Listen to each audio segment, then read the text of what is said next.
moved over to camera. Tony Bluba then moved over to the sound recorders, and the rest became history. Cool.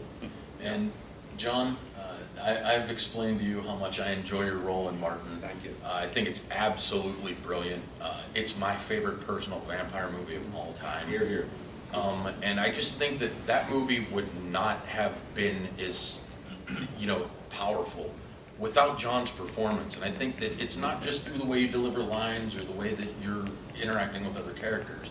I think the most interesting parts about Martin is when John's walking by himself. Mm-hmm. Because you generally feel some sort of sympathy for a character that you probably shouldn't. And I wanted to ask you... And he had some traits that were less than... How did you ride that fine line of trying to make the character sympathetic, but at the same time... You're doing it again now. You're doing it again now. You lost the 10 jobs. Classic.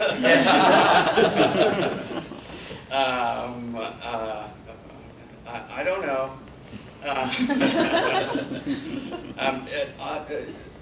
What I'm happy about, certainly first and foremost, is that Mike had the opportunity to shoot, because I don't think the film would look anywhere near what it looks like today without him behind the camera and his eye, because he did some amazing shots, and I think the film looks good because of you. George, oddly enough, and you might be able to back me up on this. He'd already written the script for Martin, and he had an older character in mind, an older actor in mind for the role. And I was in my last year of college, and he saw a production that I did, and. Supposedly, he went away and he rewrote the text with me in mind. And a couple of months later, I got a call, and he asked me if I wanted to do the role. And I said, yes, of course, because I was not such a young kid, but I looked like I was right out of college, and I wanted a career in theater or in film. And so that's kind of how it started, and I got involved. Yep. Yeah. That's indeed what happened. Yeah, that's what I thought. George was thrilled by your performance on the stage. Yeah, and Did some adjustments to the script. and the rest, as they say, is history. But as John and George developed their own on-set dynamic, it was interesting to watch, because you did a lot of discussion on set with George about the role, the performance, the movement, the rhythms of the scene. It was wonderful to watch for me, as a cinematographer, because it kind of got me prepped in terms of what the scene was going to become. But they had a lot of discussions, and I think as soon as you develop a trust, I think he sent you off on your own. Well, I think that's the key. I mean, that really is the key, and you all know that. I mean, things happen when you can trust whomever it is you're collaborating with.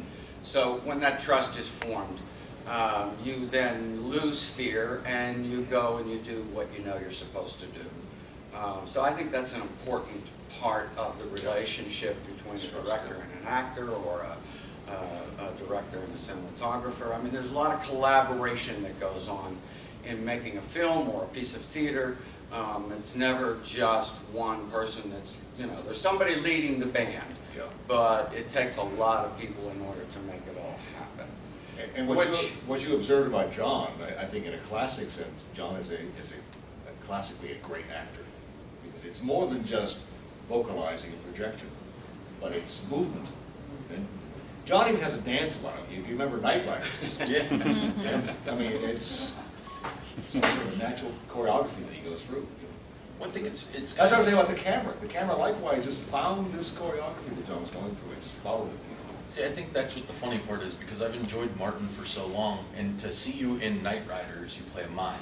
Yeah. And Similar. But that's what I was going to say. I think there are, yeah. I think that's why I chose, I was offered two roles. I was offered either the role that, like the jester guy that was Randy Kovitz. Randy Kovitz, right.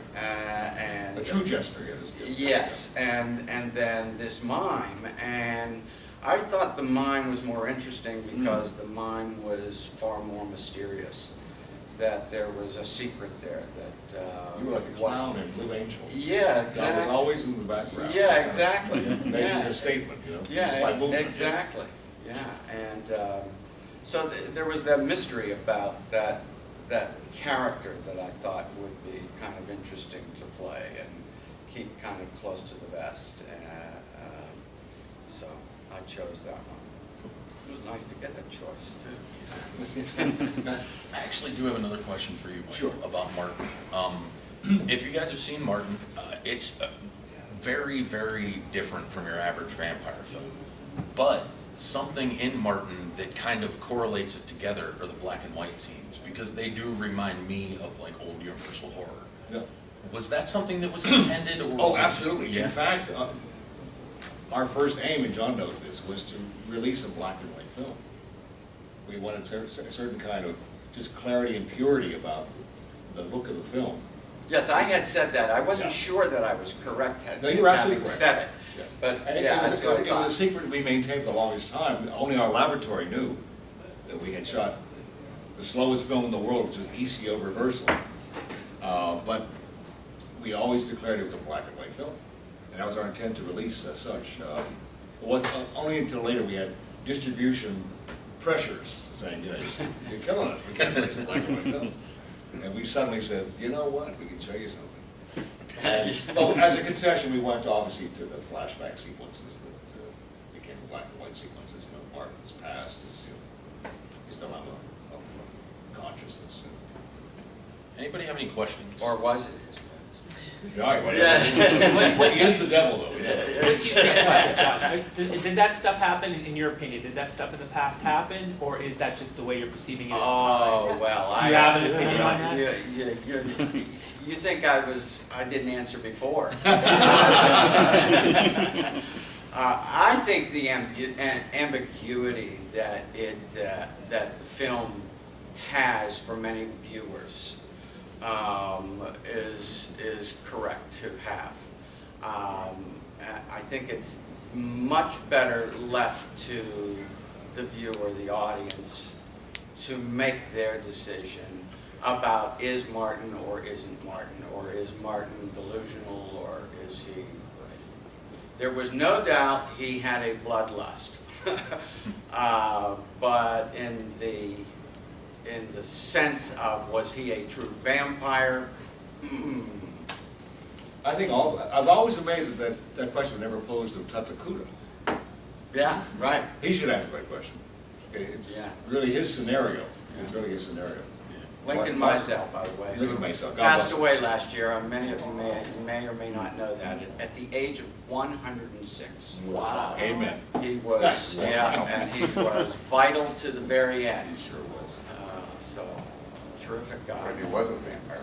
He was a vampire, and he was staked. I'm sorry. Any more questions? There is some. Right there? I've always felt that Martin feels like almost as if it's not written, as if it's just happening in front of you. It has such a documentary feel to it. Was that all in the script, or what, or was it kind of, did it go through mutation? Well, you know, dialogue-wise, what was on the page is sparse. For instance, in terms of it having a documentary feel, we had just finished shooting some kind of scene on the porch one Saturday afternoon, and suddenly we're hearing drums and bugles about a block and a half away, a marching band going down. So we said, well, let's go see the marching band. And suddenly Martin just joined the band, and We actually Michael followed Martin. followed him Yeah. along, and that's how that happened in the film. It was Yeah. just a happenstance.